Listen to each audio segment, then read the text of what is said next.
Okay, we still are in week 2, and what we are teaching on today is dealing with reflection. Reflection. So giving honor to God, who is all of our lives. Giving honor to our Apostle D. Anthony Robinson. Giving honor to our overseer pastor, Pastor Tiffany and Ernest Moore. And giving honor to each and every person that is here today. Reflection is a big thing when you're dealing with addiction. Reflection is a big thing because reflection is dealing with you looking or you thinking upon something. The word reflection is defined as means to ponder. So when you think of the word ponder, you're thinking about something. It's on your mind. All right. What's so important about reflection is because the way that this addiction program is set up through the Holy Spirit, we're dealing with healing and deliverance. Now we've been going over how to get healed through your addiction. We've been going over that for the last going on 2 weeks now. How to be healed.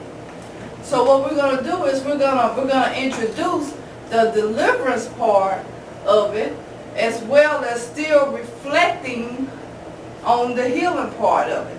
Now the word healing means to become sound or healthy again. That is on you guys' handout that you have. It says the root cause of your addiction, which is reflection. That's week 2. It should be on the front of you guys' folder that you have. And there's going to be some questions on there. And we're going to go over those questions and help everybody come to a place of understanding. Now, the word healing again means to become healthy, become sound, become whole again. In other words, when you want to use this when it comes to reflecting, is you're allowing God to see the things that is hurting you, that is disturbing you, that is hindering you. Because me and Tamara has been doing a lot of ministering to one another, and one of the things that we're learning is, you know, when the Holy Spirit gives you a prophetic message, the Holy Spirit means for that. The Holy Spirit is letting you know that it's going to come to pass. If you don't take a different route, if it's a warning and you don't take a different route, it's going to come to pass. If it's like just to encourage you, or is it because God sees some things that is going to happen in your life, those things are going to come to pass. So when someone brings a prophetic message, all they're bringing you is confirmation.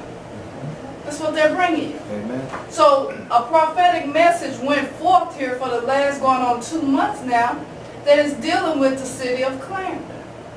But the Holy Spirit has kind of shifted because Saturday the Holy Spirit let me know that the shift is here. So what he means by the shift is here is God is going to start separating some people.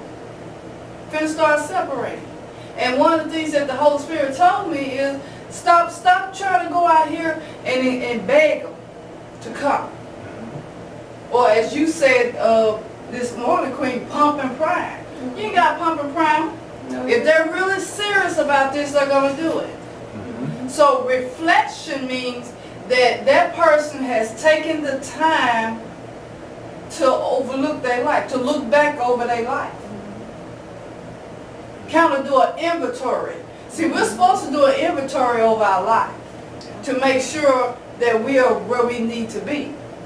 And reflection is one of the hardest things to do because reflection means you're going to see some things. Because remember, reflection is dealing with ponder. You're going to see some things that you may not be too thrilled of. There was things that I've done 20-some years ago. And when I think back on it, I don't particularly like the person I was 20-some years ago, but I don't particularly dislike the person that I was 20-some years ago. And when I go back and I think about that person that I was 20-some years ago, I begin, in my reflection, I begin to grow. See, reflection means growing. You're supposed to be growing during that time of reflection because you're seeing some things that you may not particularly like what it is, but you learn from it, or you're better than what you was at that time. So you've grown. That's what reflection, that's what we're dealing with when we're dealing with reflection. Now remember, when we started out teaching about spiritual warfare, we was talking about that there's a root cause to how you're reacting to things. There's a root cause to it. We also was talking about there's a demon behind a demon. So let's talk about that demon behind the demon. So when you're going through reflection, you're looking at the big demon that's behind all those little demons. What caused me to drink? What caused me to smoke? What caused me to start shooting up or whatever I'm doing to get that pleasure in my body, that demonic pleasure, because that's how we're going to refer to those addictions. Those addictions are demonic pleasures that you're taking within your physical body. Because remember, we're three-part man. So we're dealing with what is going into, make sure, keep the time on. We're dealing with what is going into the third part of your man, which is your body. Because what goes into the third part of your man is going to eventually start to affect the second part of your man, which is the soul. Which is then, if you're not careful, going to affect the first part of your man, which is your spirit. It's kind of like a reverse process. You're taking it in through the body, it affects the mind, then it eventually affects the spirit. Whereas what God is trying to do through this program is to strengthen your spirit and also strengthen your mind, which is your soul, for a manifestation to come forth through your body. So it's like God is trying to work through the Holy Spirit and through this program. God is trying to work from the inside out. But when we're taking in sin, we're taking in sin from the outside in. You see the difference?